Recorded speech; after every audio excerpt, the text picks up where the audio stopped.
Bueno, és que la mort és un canvi d'estat, no té més. Quan nosaltres naixem en aquest món, una part de nosaltres mor, que és la nostra placenta. Quan nosaltres estàvem dintre el ventre de la nostra mare,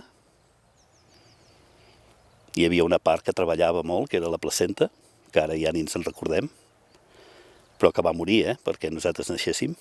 I per sort, la placenta no interfereix amb el fetus per donar-li una forma semblant amb ella. La placenta és d'una manera, el fetus és d'una altra, la placenta mor, el fetus neix, i el fetus neix amb unes condicions per viure en aquest món. La vida té diferents formes d'existència. Ara tenim que quan et mors se t'acaba aquesta existència, això és evident.